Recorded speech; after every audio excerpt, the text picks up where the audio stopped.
지난 5월 5일 제12회 전주국제영화제가 열리고 있는 전주. 그곳에서 아주 특별한 만남이 진행되었다. 특별 초대 상영에 참석한 일본인 다큐멘터리 감독 마에다 켄지. 이날 상영된 그의 작품 월화의 침략자는 정유재란 당시 조선인의 코를 베어가 만들었다는 미미즈카, 귀의 무덤에 관한 다큐멘터리였다.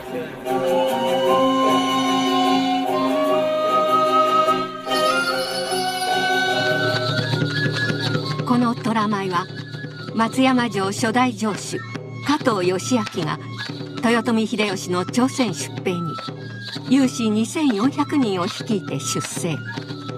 朝鮮山中で虎狩りを行い、鉄砲で虎を退治し、頭と皮を秀吉に献じ、大いに喜ばれたと伊予古文書に記されている。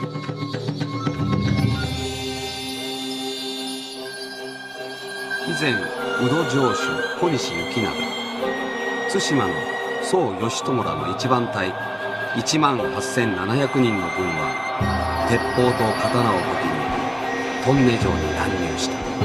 ここには朝鮮の兵士と一般人、そして民兵の花が16万入っている。その事実を私たちは 일본인의 시각으로 임진왜란을 조명한 것만으로도 관객의 시선을 끌기에 충분했다. 그러나 관객들의 평가는 냉정했다. 한국이나 일본에서 임진왜란이나 정유재란에 관한 입장도 많이 다를 수 있구나. 역사는 지나갔으나 우리가 그 역사에 우리나라가 당했던 것은 잊어버리면 안 되겠습니다. 우리들은 그 임진왜란, 정유재란에 대해서 일본인의 잘못, 일본인을 이제 묶어서 야만이다, 나쁜 사람이다 생각을 하는데 반해서 감독님은 이 영화를 통해서 그 히데요시라는 한 사람에 대해 그 사람의 잘못이라고, 예, 그 사람 한 사람의 잘못으로 좀 축소하는 그런 느낌을 받긴 했습니다. 인구 150만의 도시 일본 교토. 794년 헤이안 시대를 연일해 메이지 정권이 도읍을 에도로 옮기기 전까지 일본의 천년 고도로 알려진 도시다. 그러나 이곳이 420여 년 전 임진왜란의 최초 발원지라는 사실은 잘 알려져 있지 않다. 당시 실권을 장악하고 있던 도요토미 히데요시를 모시고 있는 풍국신사. 그 풍국신사에서 100m 떨어진 곳, 나지막한 주택가에 자리 잡은 미미즈카, 귀 무덤이라 불리는 곳이다. 일본인들에게조차 존재가 잊혀져가는 무덤. 작은 안내문만이 미미즈카가 생겨난 이유를 말해줄 뿐이다. 일본이 저지른 가장 잔악한 침략 정유재란. 당시 조선인의 귀 무덤이 왜 이곳에 남아있는 것일까? 1592년 4월 왜군이 전격 조선을 침공했다. 명나라를 치러 가니 길을 안내하라는 외의 요구. 그것은 명분일 뿐이었다. 조선은 그들의 침략 야욕을 미처 간파하지 못했다. けれども今研究者の間で一番有力なのは秀吉が天下を統一する中で部下の大名たちにどんどん兵を蓄えてそして戦争をしてきました。そしてどの大名もとてもたくさんの兵士を、日本語では家臣団とも言いますが雇いました。それで戦争に勝てば領地をもらってそれをまた家臣団兵士たちに分け与えます。でそれがもう日本国内でなくなってしまった。新しい領地を欲しいということを大名たちが秀吉に言いました。それで秀吉はじゃあ次はもう海外しかないと。で中国はとても大きな土地がある。朝鮮もそうだというところから、中国大民を征服するという野望を持ちました。 외의 16만 대군에 맞서 패전을 거듭한 조선은 왜군 진격 20일 만에 도성을 내어주고 6월에는 평양성을 내어주었다. 그러나 명나라의 원군과 수많은 조선 의병의 등장으로 전세는 역전되었고 도요토미 히데요시는 명과의 화의를 결정한다. 4년여에 걸친 강화 협상. 그의 요구는 침탈 그것이었다. 명나라의 황녀를 일본의 후비로 삼을 것. 조선 8도 중 4도를 할애할 것. 조일 양국의 교역 관계를 복원할 것. 조선 왕자와 대신 12명을 인질로 삼게 해달라. 협상은 결렬되었고 1597년 2월 도요토미 히데요시는 14만 대군을 동원해 조선을 다시 침략해온다. 그 정유재란 시기 같은 경우는 일본 그 국내 사정이 굉장히 그 불안한 시기였었거든요. 예를 들면은 1596년도에 그 전쟁이 나기 한 1년 전에 일본 교토 후시미에 큰 지진이 일어납니다. 한 7.7 규모의 지진이 일어나는데 그거를 굉장히 수습을 못하고 거의 한 반년 정도, 1년 가까이 이제 고전을 하게 됩니다. 전쟁이 너무 장기화되다 보니까 그런 거를 싫어하는 그런 분위기, 이런 것 때문에 히데요시가 굉장히 초조해했습니다. 그리고 이런 거를 좀 반전할 수 있는 그런 계기를 삼기 위해서 어떻게 보면은 교섭도 결렬되고 그다음에 철수하라는 명령도 또 받아들일 수가 없고 국내 이런 사정, 이런 때문에 이제 제2차 침략을 하게 되거든요. 조선에서도 왜군의 재침을 예상했다. 당시 통신사 황신의 보고가 이를 뒷받침하고 있다. 2, 3개월 후 외적이 재침할 우려가 있습니다. 그들이 침략해온다면 먼저 전라도와 제주도를 침범하고 수군을 칠 것입니다. 그러나 조선 조정의 판단은 달랐다.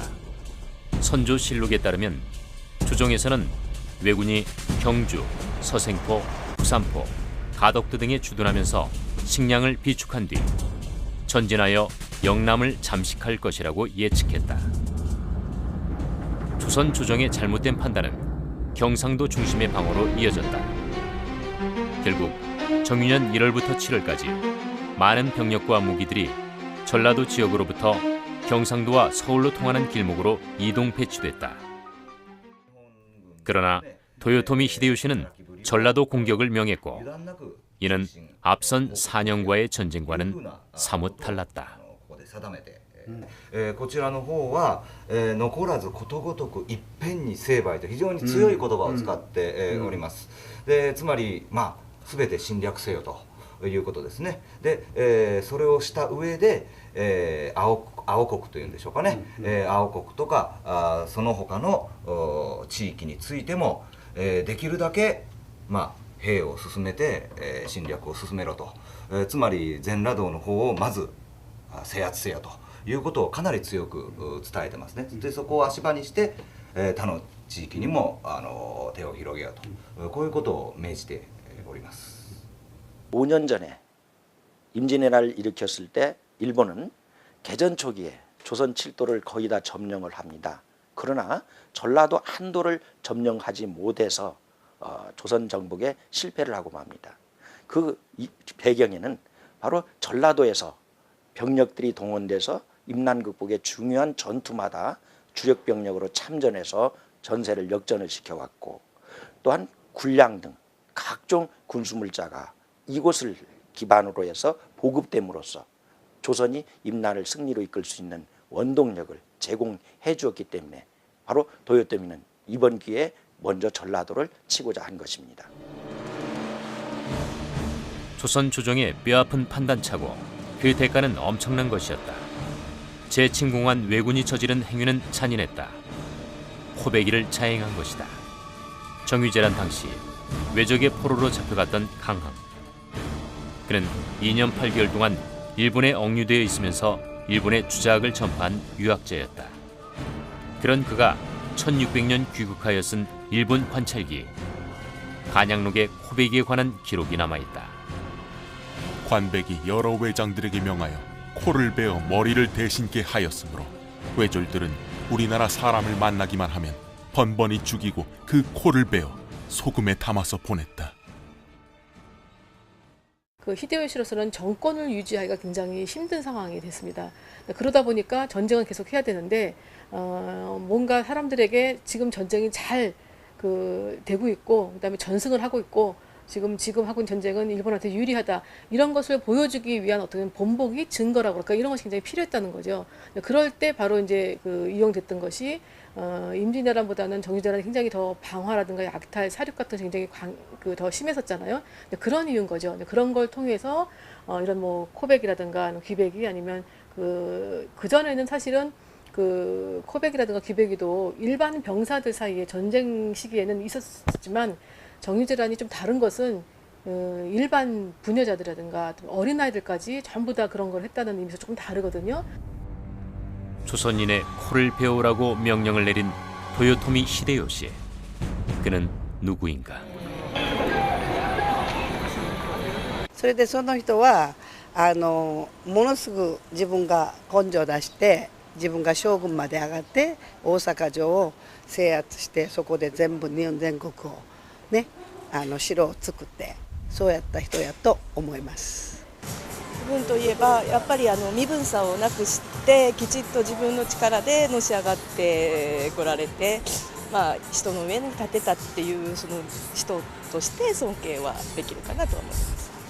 日本の冬は冷たいでしょ。だからわざわざこの懐にその草履とかさ下駄をそうそう一言で言えば思いやりだからぬくいここで温めといてそして偉い人に履かすとそういうぐらい心遣いができた人だからあそこまで行ったんじゃないかなというふうに私は思います。 오다 노부나가가 죽자 200년 이상 끌어온 일본의 내전 상태를 종식시키며 권력을 장악했던 도요토미 히데요시. 그가 항상 지녔다는 부채에는 동아시아 3국, 외, 명나라, 조선의 지도가 그려져 있다. 그는 조선을 거쳐 중국까지 차지하겠다는 야심을 그대로 드러내었던 것이다. 도요토미 히데요시는 권력자이며 동시에 대륙 정복의 야심을 거침없이 드러냈던 침략자였다. 그가 저지른 잔인한 행위는 아직도 역사의 현장 곳곳에 지문처럼 남겨져 있다. 전라도의 문호이며 전략적 요충지 남원. 정유재란 발발과 동시에 왜군이 진격한 전라도의 첫 공략지였다.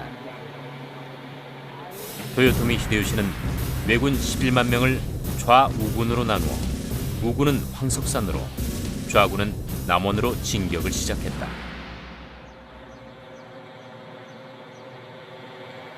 해발 518m 교룡산의 천연 지형을 살려 돌을 쌓아 만든 교룡산성. 당시 조선 조정은 전라도 방어에 있어서 남원의 중요성을 알고 천연 요새로 알려진 교룡산성 중심의 전략을 마련하게 된다. 교룡산성을 관리하고 총괄하는 별장청터가 되겠습니다. 여기에서 이 성 안에 있는 모든 민가와 이 성을 수호 관리하고 성곽을 보호하기 위해서 설치돼서 운영됐던 장소라고 생각됩니다. 당시 교룡산성은 유사시 대피하거나 남원을 지키기 좋은 곳으로 인식되어 왔던 것. 그러나 그해 3월 명나라 양원이 남원에 도착하면서 상황은 달라졌다. 산성 중심의 방어 계획이 남원성 중심으로 바뀌게 된 것이다. 남원성은 본성 밖에 다시 외성을 쌓아 견고하게 만든 성이었으나 평지에 위치해 있었다.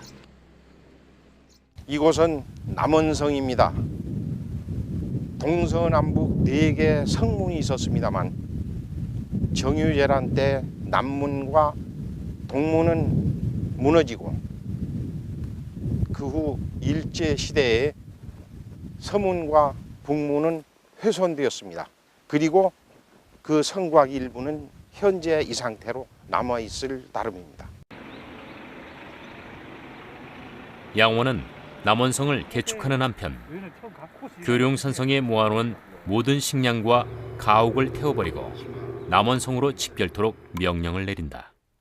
그 왜군이 재침을 해왔을 때 조선에서는 명나라에 긴급히 구원병을 요청했는데 이에 따라서 남원성에는 양원이 명나라 군세 3,000명을 거느리고 주둔을 하게 됩니다.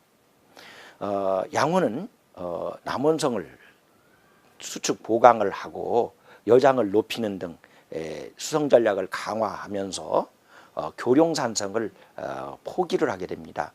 아마도 요동에서 싸우던 김하병이었기 때문에 그런 결정을 내린 것이 아닌가 이렇게 생각을 할 수가 있습니다.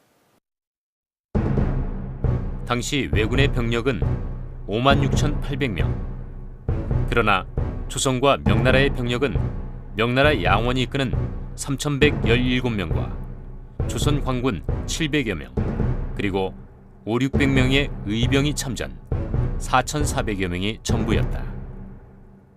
무기 역시 왜군의 접근을 막기 위한 제대로 된 병기조차 갖추지 못한 것으로 알려져 있다. 남원에 위치해 있는 의충사. 정유재란 당시 의병장 조경남이 모셔져 있는 사당이다. 그가 조선의 역사적 상황을 상세히 기록한 난중잡록에는 참혹했던 남원성 전투 모습이 고스란히 기록되어 있다. 8월 13일 유격병은 동문으로 향하여 포를 쏘고 고함을 지르면서 도전하였다. 이때 양원과 이신방은 동문에 있었고 천총장표는 남문에 있었고 모승선은 서문에 있었고 병사 이복남은 북문에 있어 군대를 나누어 성첩을 지켰다. 사면의 적진에서는 아침까지 불을 놓고 밤새도록 쉬지 않고 고함을 지르며 방포하였다. 8월 15일 이날 밤에 큰 비가 오니 적병은 어둠을 틈타 성을 공격하였다. 이때 심산 궁고까지도 외적의 발굽에 거의 짓밟혔고 모두 약탈당했다.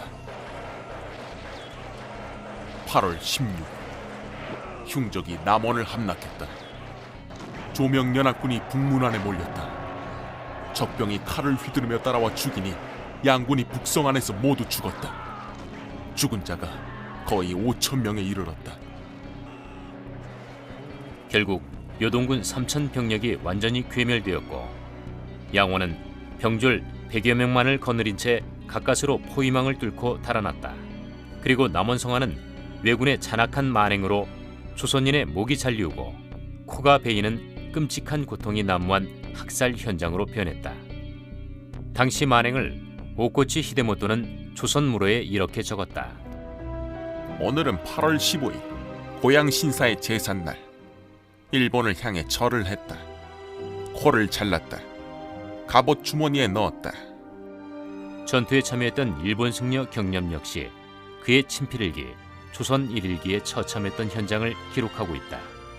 성 안의 사람들 남녀 할 것 없이 모두 죽어버려 산짐승이란 하나도 없다. 무참하구나. 모든 사람이 죽었구나.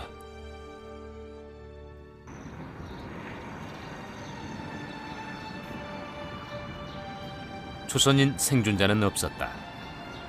당시 남원성에서 목숨을 빼앗긴 수많은 조선인과 명나라 군사들은 왜군들이 휘두른 칼에 목과 코 없는 시신들로 이곳에 잠들어 있다.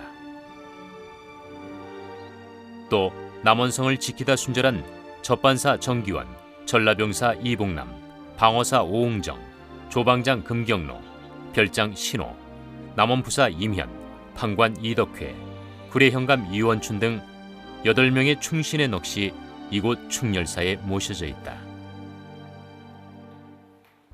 왜군은 살인과 약탈을 자행한 후 남원을 떠나 전주로 북상한다. 그러나 직산에서 명나라 원군에 대패한 후 9월 남쪽으로 이동하기 시작한다. 당시 조선에는 코 수집 전당관이 파견되어 병사들이 모아온 코를 모아 소금, 석회 등으로 방부 처리한 다음 자루나 통발에 담아 일본의 히데요시에게 보냈다. 그 숫자로 장수들의 전과를 파악하여 영지를 부여한 것이었다. 고상공실록에는 코베기의 포상으로서 새로운 영지가 주어졌는데 남원 전투에서 전공을 세운 나가노기 다에몬의 경우 150석의 영지를 받기로 약속되었다는 기록이 남아있다. 토요토미 히데요시 정권의 상징 오사카성. 오늘날의 오사카성은 내전으로 소실된 것을 에도 막부 시대에 재건하고 다시 메이지 정부가 확장해 만든 성이다. 그곳에 위치한 천수각 박물관. 이곳에는 조선 땅에서 저지른 도요토미 히데요시의 만행, 코베기의 확실한 증거품이 남아있다. 전북 금구, 김제 양구에서 3,369개의 코를 받았다는 코 영수증을 비롯해 또 다른 코 영수증도 규슈, 나고야 등지에서 발견되고 있다. 昨今の首この花数264確かに受け取り申し候なり8月25日とあって、差出人はこの3人です。熊谷倉之丞直盛と柿見泉守和直、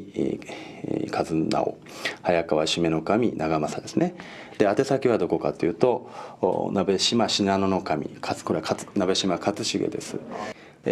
これは今日のですね、今日の花数合わせて170、確かに受け取り申し候以上、柿泉守ですね、熊谷倉之丞、早川ですね、早締め守ということで8月27日、これは2日後です、鍋島信濃、同じ鍋島信濃守勝重に宛てた花受取状ですね。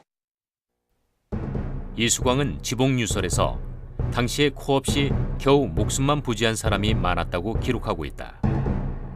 전공을 쌓는데 눈이 먼 왜군들은 살아있는 백성들에게도 무자비하게 코베기를 차행한 것이었다.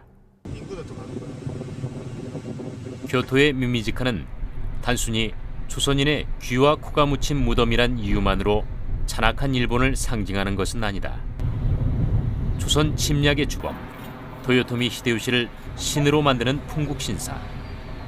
그 풍국신사의 경례가 맞닿아 있으며 히데요시의 사후 세계를 위해 세워진 절 방광사. 그의 아들 히데요리는 히데요시의 업적을 기리기 위해 방광사의 대부를 재건하고 동종을 새로 만드는 한편 미미지카의 봉분을 높이 쌓고 주변을 치장했다. 그리고 교토시 문화재로 자신의 코를 베어간 적장의 무덤 앞에 묻혀있는 귀무덤, 아니 코무덤, 풍국신사에서 내려다 보이는 위치까지 단순히 죽은 자에 대한 공양의 의미가 아니라 도요토미 히데요시의 전승과 전공을 후세에 전하는 유물이라는 것이다. 우리나라 고분 형태 모습을 하고 있고, 그다음 그 위에는 석탑이 올려져 있습니다. 이거는 우리나라에도 일본에도 매우 희귀한 형태입니다. 왜 그러냐면 형식은 우리나라 봉분 형태로 취하고 있고 그 위에는 일본의 무덤 형식을 취하고 있습니다. 그러니까 이 형태는 일본 형태도 아니고 우리나라 한국 형태도 아닙니다. 그래서 한국 형태와 일본 형태가 이렇게 합쳐진 모습의 지금 형태를 취하고 있는 것이 우리 귀무덤의 교토에는 귀무덤의 특징이라고 말할 수가 있습니다. 도요토미 히데요시의 생애를 글과 그림으로 남겨놓은 회본 태압기에는 태압이 명령을 하달하여 대불전의 앞에다 커다란 웅덩이를 파고 귀와 코를 그 속에 묻고 후세에 남겨 그 용맹을 빛나게 했다고 기록, 귀 무덤의 조성 목적을 분명히 하고 있다. 또한 조선통신사가 남긴 동사록에도 수길이 우리나라 사람들의 귀와 코를 모아다가 여기에 묻고 그가 죽은 후에 수레가 봉분을 만들고 비를 세웠다고 명시되어 있다. 도요토미 히데요시가 조선인의 귀와 코를 확인한 뒤 1598년 9월 방광사 대불전의 서쪽에 묻고 봉분 위에 오륜탑을 세웠다는 것이다. 왜 조선인의 귀와 코를 모아 무덤까지 만들어야만 했을까? 일본 사람들에게는 이게 왜 어떤 특이한 신앙이 있습니다. 뭐냐면 자기가 죽여놓고 그 죽인 그 영혼이 원령이 돼가지고 자기를 해롭힌단 말이죠. 그래서 그에 대한 두려움이 굉장히 강합니다. 그 원령을 해소시키기 위해서는 자기 죽인 영혼을 신이나 제사를 공손하게 지내줌으로써 그 원령을 없애서 그 원한으로부터 벗어나려고 하는 정신적 위로를 삼으려고 했던 신앙으로도 볼 수가 있습니다. 그러나 이런 민간 신앙은 자칫하면 더 큰 살상을 불러올 수 있다. 실제로 도요토미 히데요시는 속죄의 의미보다는 사륙 후 공양을 했다는 자비심을 자랑했던 것. で、なぜそういうものを作ることを命じたのかというと、2つ理由がある。で一つはそのチョンユンウェラの時に日本は、戦争で勝っているということを京都の民衆に見せることです。でそのために、切り取った花は塩漬けにして樽に詰めて京都の町中をぐるっと一回りしてから今の場所に集めたんですね。でもう一つの目的は、秀吉は敵方の人でもこのように、仏教のお坊さんに、祈らせて祀って大切にしておくと、そういう秀吉の慈悲の心の表れを宣伝したかった。 교토 미미지카에는 조선인은 물론 당시 희생당한 명나라 군사들의 시신의 일부도 함께 묻혔다는 기록이 곳곳에서 발견되고 있다. 고 영수증이란 확실한 증거가 있음에도 근대 일본까지 미미지카, 즉 귀무덤으로 불리게 된 이유도 주목해야 한다. 임난 후 조선통신사 왕래를 주도했던 일본 유학자 하야시 라잔. 그는 조선과의 교류를 추진하면서 조선의 반일 감정을 줄이고자 코보다는 귀가 덜 잔악할 것이라고 판단, 코무덤을 귀무덤으로 호도하게 된다. 교토의 코무덤은 그렇게 귀무덤으로 둔갑하게 된 것이다.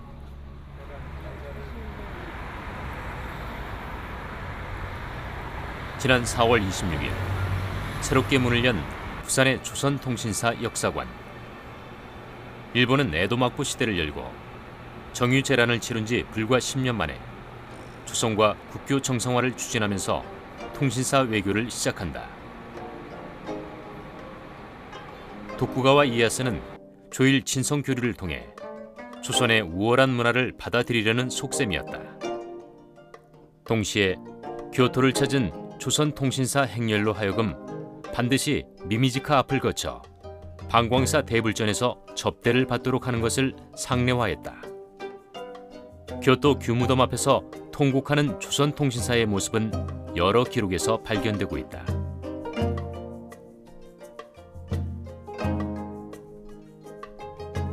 도쿠가와 정권 역시 조선 통신사들에게 일본의 건재와 부강함을 보여주기 위해 귀무덤을 교묘히 이용했던 것이다.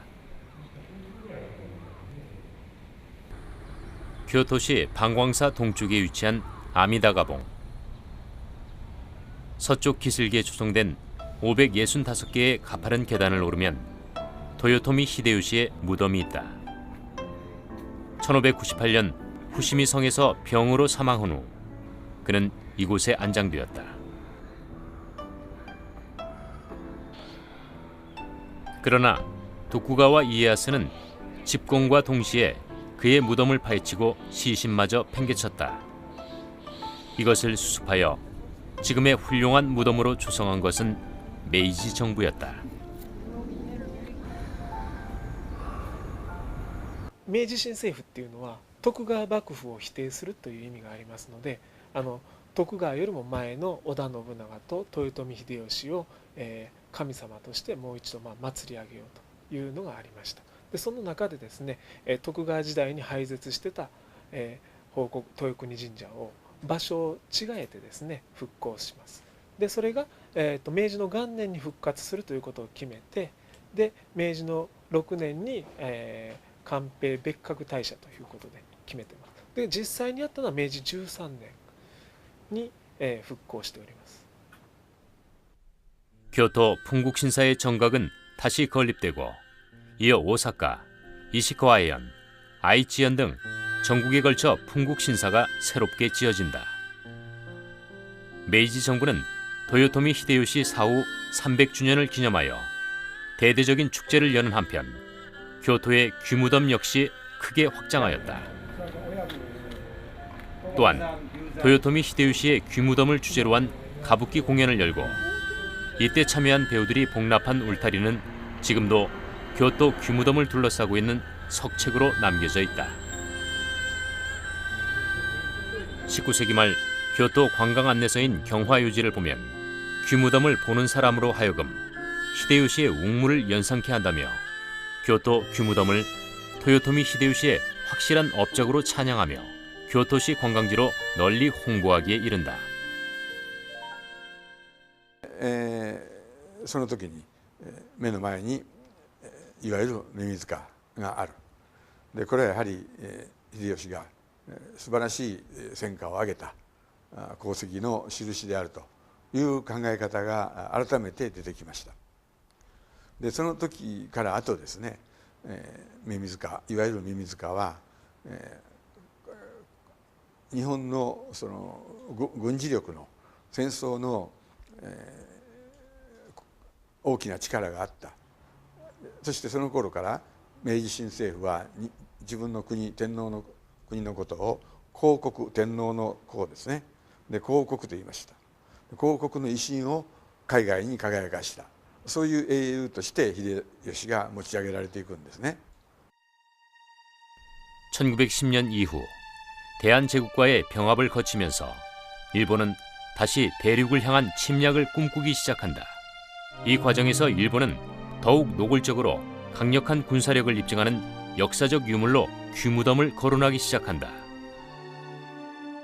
일본 군국주의가 활개를 치던 20세기 초 교토 일출신문을 보면 미즈노 내무대신이 교토 미미지카의 철폐에 반대하며 귀를 자른 것은 잔인한 행위일지도 모르나 그 목적은 공양에 있으니 훌륭한 국민성의 발로라는 망언을 서슴지 않았으며 이어 고니시 유키미즈는 오사카 아사히 신문에 귀무덤은 아름다운 일본의 무사도 정신의 표현이며 내선 융화에 일조하는 역사적 유물이라고 강조하기도 했다. 이에 격분한 이수당은 기고를 통해 울분을 터뜨리기도 했다. 가지고 간 코가 비총이 되고 이총이 되는 것은 참을 수 있다 하더라도 교토 명소의 하나로 대중들에게 호기심이 대상이 되는 것은 참을 수 없다. 일본은 메이지 정부와 근대 제국주의를 거치면서 토요토미 히데요시를 대륙 침략의 선구자로 성공한 영웅으로 부활시켰고 귀무덤을 이를 홍보하는 유물로 전락시켜버렸다. 경상남도 사천 지역문화재로 지정돼 있는 선진리성. 정유재란 발발 후 1597년 하순 왜군이 사천읍성을 통해 입성. 구름과 평지에 걸쳐 축조한 사천외성이다. 그 후 남원성 전투에서 이름을 날린 시마즈 요시히로에 의해 수비된 성으로 알려져 있다. 쇠락해진 왜군은 사천을 중심으로 외성을 짓고 일본으로의 탈출구를 모색하고 있었다. 그러나 최대 규모의 전투가 벌어졌던 1598년 10월 1일 조선 조명연합군이 이제 와서 진을 치고 조명연합군이 한 3만 8천여 명 됐대요. 그런데 왜군들은 그렇게 많지 않았고 그런데 전쟁을 이렇게 접전을 하는 가운데서 실수로 조명연합군 측에서 화약고에 불이 붙어버린 거야. 그러니까 그 기회를 이용해 가지고 왜군들이 협공을 해서 조명연합군이 패전을 했다 이런 얘기입니다. 왜군은 성문을 열고 일제히 출격. 예리한 일본도를 휘두르며 조명연합군을 혼란에 빠뜨렸다. 왜군의 압승이었다. 사천 전투에서 시마즈 요시히로가 이끄는 왜군들에게 희생당한 조명연합군은 38,700여 명. 왜군이 조명연합군의 귀와 코만을 잘라가고 남은 시신을 매장한 곳이 바로 이곳 조명군총이다. 이때 베어간 귀와 코에 대한 기록을 일본에서 찾을 수 있을까? 일본 와카야마현 1000m가 넘는 봉우리에 둘러싸인 분지지역 고야산. 고야산은 일본 불교의 성지로 유네스코 세계유산으로 등록된 유명지다. 이곳에서도 유명 관광지로 꼽히는 오쿠노인. 오다 노부나가를 비롯해 일본 황실과 봉건 영주들의 크고 작은 무덤들이 20만 기 이상 모여 있는 곳이다. 일본 묘역에서 흔히 볼 수 있는 오륜탑과 묘역들 사이에서 사천 전투의 참상을 기억하게 하는 공양탑 하나를 발견했다. 고려 진적 미방 공양탑. 고려국 제진, 그러니까 고려국에 진에 있었을 동안에 적, 그 다음에 자기편 투사, 그러니까 싸우다가 죽은 사람들의 영혼이 성불하라고 하는 그런 의미로 지금 적혀져 있습니다. 이게 내용을 보면 경장 2년 8월 15일에 전라도 남원에 있어서 대명국 그러니까 명나라 군사겠죠. 군사 천기 뭐라 그렇게 돼 있는데 아마 숫자가 이렇게 좀 마모가 돼서 잘 안 되는데 아마 남원 전투에서 명나라 병사들을 무찔렀다라고 돼 있을 겁니다. 같은 해 경상도 사천에서 대명 사람을 또 이게 쭉쭉 안 보이는데 무찔렀다 이렇게 되어 있을 겁니다. 전라도 전투, 그 다음에 사천 전투에서 승리했다는 내용을 여기 적어 놓고 명치 때 국제 적십자사에 가입을 하려고 하는데 국제 적십자가 안 받아줍니다. 근데 이것을 예를 들어서 우리는 박애주의다. 죽은 자도 적국도 굉장히 이렇게 영혼을 위로하기 위해서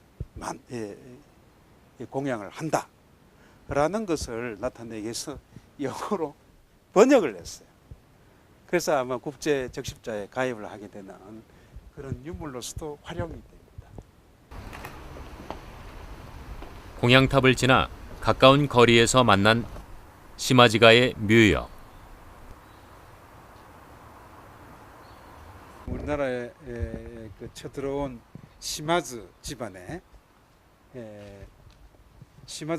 초대 자기 선조를 모신 무덤입니다. 사천 전투에서 가장 악명 높았던 시마지 요시히로. 남원에서 조선의 도공 80명을 강제로 납치하고 사천 선진이성에서 4만여 명의 조명연합군의 목을 베었던 인물이다. 그가 오쿠노인의 조상묘역을 조성하며 세워놓은 고려 진적 미방 공양탑. 전쟁의 승전을 알리는 또 다른 형태의 규무덤인 셈이다. 조명군총에서 멀지 않은 곳에 놓여있는 이총유령비. 1990년 4월 400여 년 전 조선인들의 영혼이라도 달래주자는 취지로 교토 규무덤에서 채취한 흙을 한국으로 가지고 돌아왔다. 당시 교토 이총의 환국은 대대적으로 보도되었다. 그러나 지금의 자리에 안장되어 유령비가 세워진 것은 환국 후 17년의 세월이 흐른 2007년이었다. 적의 땅에서 그 영혼이 400년을 9천을 헤매도록 내버려 뒀다는 사실이 얼마나 슬픈 얘기입니까? 우리 선조가 10만이 없어 이렇게 당한 게 아니라 분열했기 때문에, 화합이 깨졌기 때문에 이렇게 당했다.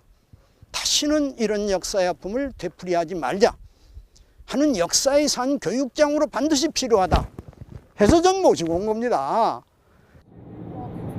전라북도 부안군의 작은 고개 호벌치. 왜군을 상대로 혈전을 벌이다 장렬히 전사한 부안 의병들의 뜻을 기리는 전적비가 세워져 있는 곳이다. 그 옆 비석 하나 없이 덩그러니 놓여있는 석곽 하나. 1992년 일본 오카야마 현에서 발견된 또 다른 코무덤 천인비총의 환국 후 그 유토를 봉안해 놓은 것. 현해탄을 건너 조국으로 돌아와 1993년 호벌치에 영면하게 된 것이다.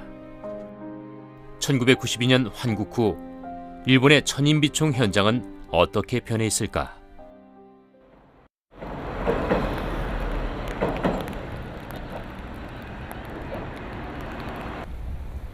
오카야마현 비젠, 우마야마 산기슭. 일본식 중원공원인 이곳에 위치한 천인비총. 지금은 비총적이라는 현대적인 비석이 눈에 먼저 들어온다. ここは花塚と言いまして、文禄の駅1592年に、宇田秀家が豊臣秀吉の、家来として朝鮮半島に行ったのですが、その宇田秀家の家臣長船紀伊守という人がいます。で長船紀伊守の旗持ちとしてこの地域の加賀と西村の六助さんという方と加賀と元村の新兵衛さんという方が、旗持ちとして行ってで、敵兵の首を取っていったわけですが、その敵兵の首の代わりとして鼻を切り取ってここの加賀との村まで持ち帰ったというお話が残っています。 새롭게 들어선 비석과 부서진 채 사당 뒤에 놓여져 있는 예전의 안내판만이 환국을 말해줄 뿐이다.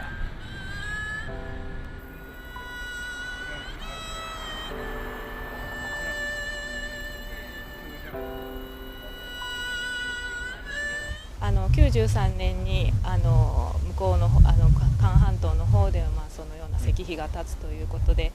盛大なお祭りがあったと思います。でその後1996年にこのような形で花塚の記念碑としてまた新しく建てて、またこちらも定期的にきれいにお掃除などをされているということはやはり加賀と西村、この辺りの人たちも、魂はここに戻ったかもしれないんですが、その昔からあるそのようなお話をきちんと後世に伝えたりですとか、そのようなことを忘れないようにしようという気持ちが少しでもあるのではないか。また少しでも供養しようという気持ちがあるからやはりきれいにし続けたりお花を供え続けたりしてるんだと思います。 잘 정리된 코무덤 봉분과 비총적의 비문은 환국의 의미를 무색해 했다. 1993년 11월에 전라북도 무안군 상서면 지역에 위령비가 건설되었다. 그때 양국 유지들의 요망도 있어서 영원히 후세에게 전하고자 동시에 국제 친선을 기념하기 위해서 이 기념비를 건립했다. 그러나 호벌치에 모셔진 천인비총 석곽에는 이름조차 남아있지 않다.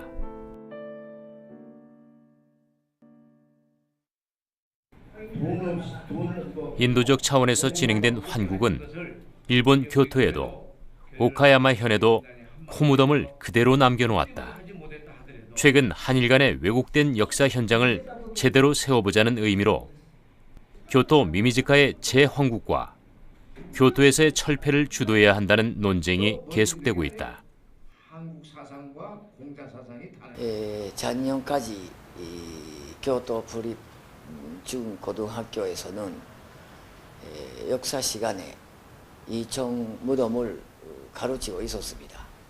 그래서 일본군의 잔인한 침략 전쟁을 알게 되어 이런 일이 다시 없도록 병화 교육을 하게 됩니다. 그런데 금년부터 역사 교육에 이청 무덤이 빠지고 도요토미 히데요시를 영원시하는 교육이 부활했습니다. 그럴 때 이청 무덤을 한국에 옮기면 임진왜란의 증거가 없어집니다. 그래서 한국에 가지고 가는 것은 심중히 해야 됩니다. 우리나라가 옛날과 같이 정신없이 가난하게 살 때는 모르지만 이제 경제 대국으로 10위권에 지금 진입을 했고 5천년 역사라고는 찬란한 문화와 역사를 가진 민족으로서 그대로 둔다고 하는 것은 정말로 이건 있을 수 없는 일이라 생각을 합니다. 그래서 하루속히 일본도 그렇고 우리 한국도 그렇고 상호 상생적으로 이 문제를 풀어서 하루빨리 우리 조국 땅으로 그 영혼들을 모셔다가 해원을 시켜드리는 것이 급선무라고 생각합니다.